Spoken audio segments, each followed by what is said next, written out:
Okay, I'm gonna level with you. I don't know that much about Korean food, but there is a vibrant Koreatown right here in Los Angeles, only about 20 minutes from my house. So I've enlisted the help of someone who eats there quite regularly, and hopefully they're gonna give me an idea of where to go and what to eat in K-Town. Let's go. One thing before we get into the action, if you haven't subscribed to this channel, make sure you hit that subscribe button, share this with your friends, and of course, hit that notification bell, because if you don't, you won't know when these videos hit first off. So make sure you hit the bell. Ding!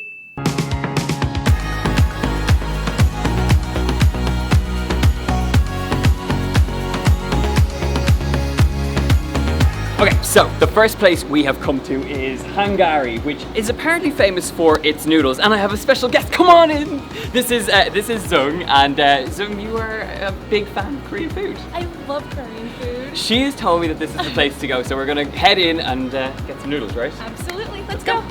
What do you recommend? Because this place is all about noodles. Tell me about the restaurant. Yes, this place is known for their noodles. They have like knife cut noodles. Okay. I mean, there's just so many different options. If we were to choose like the 3 key noodle dishes, what would you choose? The bibimbap too. Okay. If you love bibimbap with that red sauce, I think this is very similar. Okay.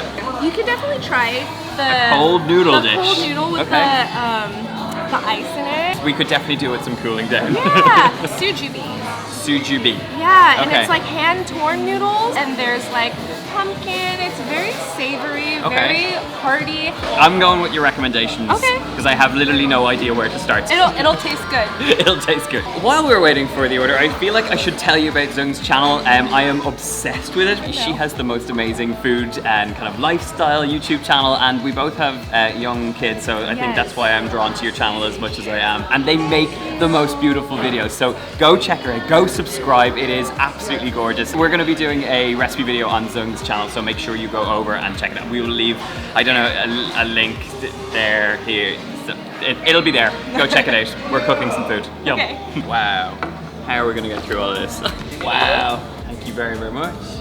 Where do we start? I know, I feel like we should do it this one. This is the milmyeon, a Korean dish of long and thin noodles similar to naengmyeon, representing the dishes of Busan. The noodle is basically mixing flour powder with starches of sweet potato and meat broth with sweet and spicy sauce and sliced meat and cucumber and egg. Does that not sound mouth-watering to you? I hope you guys get a good look at this because I'm gonna mess it up real quick. Okay. I'm gonna move these off to the side. Okay. So you just cut it. Wow. You know what you're doing with those scissors. You know how they have knife skills? Yeah. I have scissor skills. I love it. Take a look at this beautiful bowl of noodles. There's the beef, the radish, the cucumbers, that little bit of the omelette on the top. You've got the sweet potato noodles. I am very excited about this. I never thought I'd be so excited about cold noodles, but here we are. So, cheers. Cheers. Let's give it a go. Wow.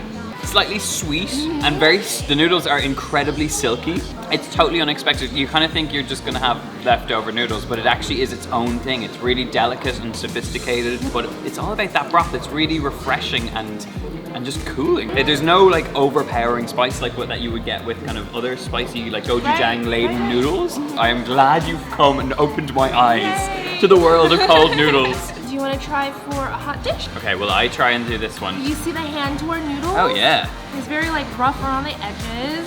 There's potatoes, like zucchini and kabocha squash. Kombucha squash, yeah. In Ireland we have like a lamb stew, potatoes and carrots, and this is kind of that without the meat. I mean, have a look at those noodles. They're much thicker cut than anything else we have here. Okay, let's try some. That is just hearty, isn't it? I have to admit, like, when we talked about coming here, I haven't really experienced much of Korean noodles, and this is just a really great example of how different they can be. I suppose the 3 dishes we have kind of represent what Korean, what the sort of Korean environment is about, because you have those really hot summers, those freezing cold winters, and these dishes all kind of represent like what time of the year you would eat them, right?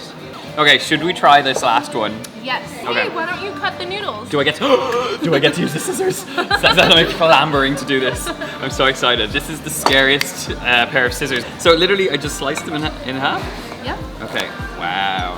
I feel like I've always been taught not to cut noodles. I thought that that's like not a thing. I thought there's like a tradition of like keeping your noodles long for a long life. Yeah. They've topped it with cucumbers and a little bit more of that. That's the kimchi radish, right? That looks so good.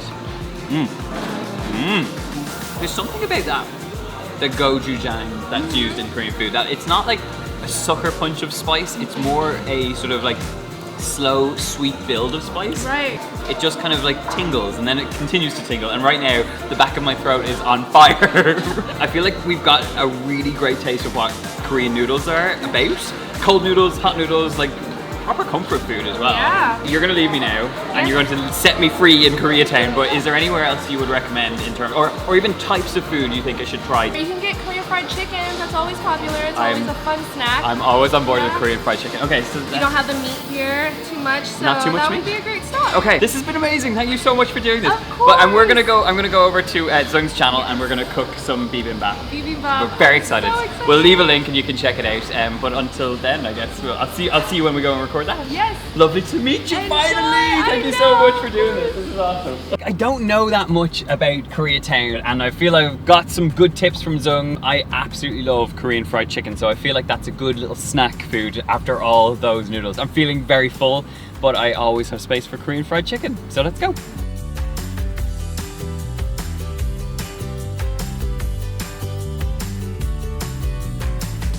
Zung told me that this is probably one of the best places for Korean fried chicken. It is famous across the world, but apparently it creates the most crispy and gorgeous chicken. So I guess we just gotta try it. Okay. What are your most popular dishes? Probably these three right here. That's exactly what I had in mind. So it's the soy garlic wing, the red wing, and the honey wing. Yeah, I'll be right back. I forgot my pen. She needs to go get her pad so she can write it down. Thought we were off to a really good start there. This is gochujang. I'm sure I'm butchering that, but if you can read that, you'll know what I'm talking about. I've ordered the soy garlic wing, the red wing, and the honey wing. Do you need gloves? Or? Gloves? Yeah, are you good with eating it? If there's gloves, I want gloves. They serve you chicken with gloves in this place. I'm gonna have to get gloves. This is great. I've got gloves. It's time to tuck into some chicken. So as you can see, we've got the honey, we've got the soy garlic, and we've got this one, which is probably what I imagine being the most Korean fried chicken situation. So I'm gonna start off with the soy garlic. Man, wow. I was told that this place is famous for their chicken because they double fry, and so you get this really crisp chicken exterior but a really tender interior. What I love is the combination of flavors. It's soy garlic, it's so simple, it's so classic, and it works beautifully on that wing. Crispy and golden, and look, I mean, it is steaming, it is gorgeous, and I'm eating it with plastic gloves. This one I'm pretty excited about. This is the sticky honey fried chicken. It's coated in this really glossy, sticky concoction. Did you hear that? Wow. That's even crunchier than the previous one. It's really heavy on the batter, but it's exceedingly crunchy. That is so good. It's that combination of like the saltiness and the sweetness of that honey. So good. I'm glad we went from cold noodles to crispy fried chicken. This is a good thing. This last one is what I imagine to be the more classic Korean fried chicken. It's got that really gorgeous, sweet, sticky, sort of spicy glaze, and you can see how rich and red it is with all that spice. Okay. I'm waiting for the heat. Ooh! That certainly blows the cobwebs out. It's tingling on my tongue right now. They're gorgeous. They're intensely peppery spicy, but it really holds up to the batter and that crispiness that you have on the chicken. If you come for Korean fried chicken, this delivers on all fronts because you've got the spicy version, you've got the sweet version, you've got that sort of umami soy and garlic version. This gets the big plastic gloved thumbs up for me. Next up, dumplings. Thank you. See you again. Okay, I have a bag full of chicken. I have my hands beautifully clean. It's a really simple concept. You can see why it's a successful chain. But the next stop is probably a little bit more what I would imagine authentic Korean. We're gonna go for some Korean style dumplings, mandu. I wonder what the Korean for let's go is. Please let me know. Let's go!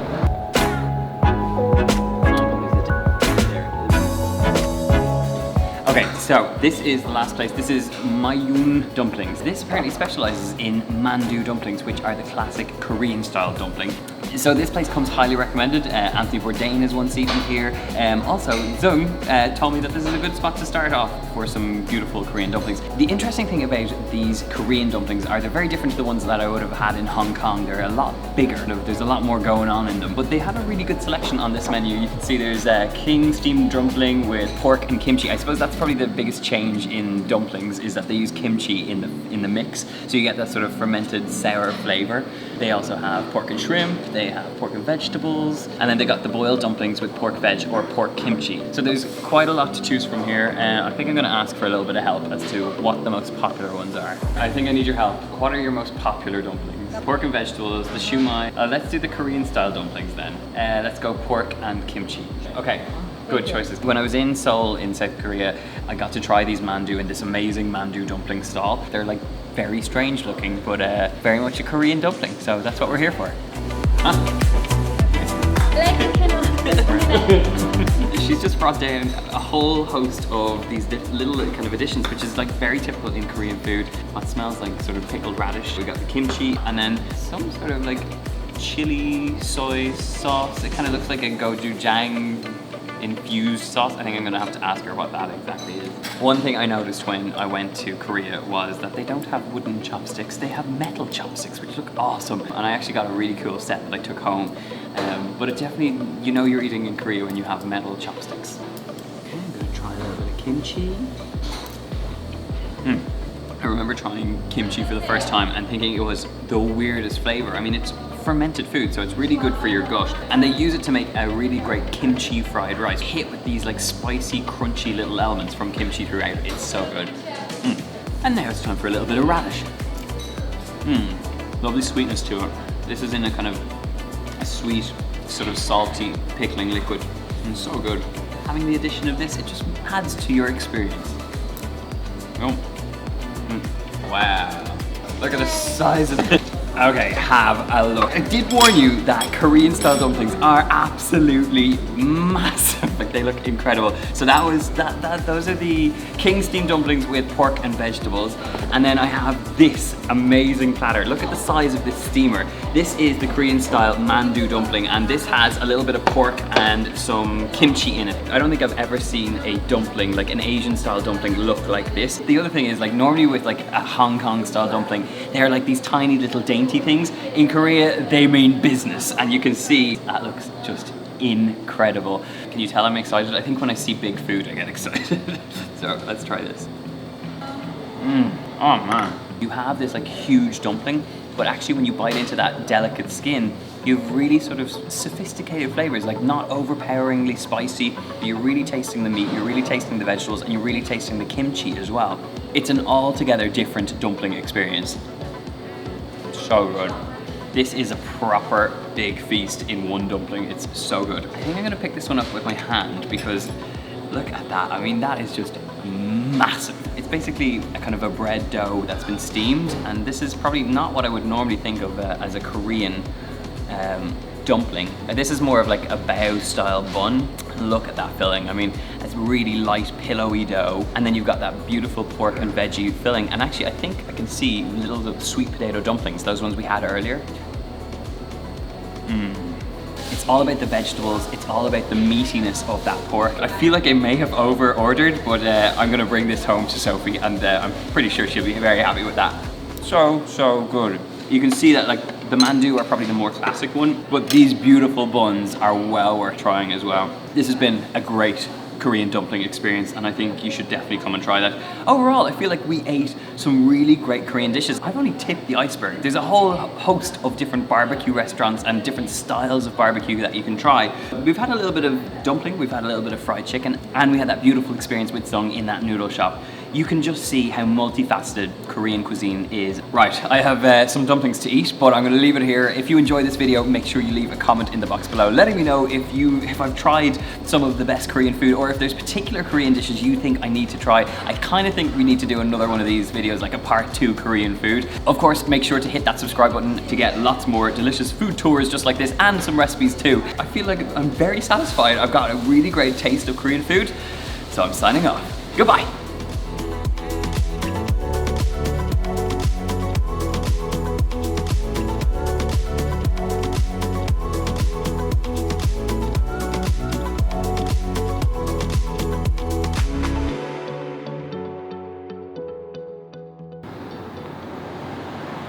I think the doorway's that way.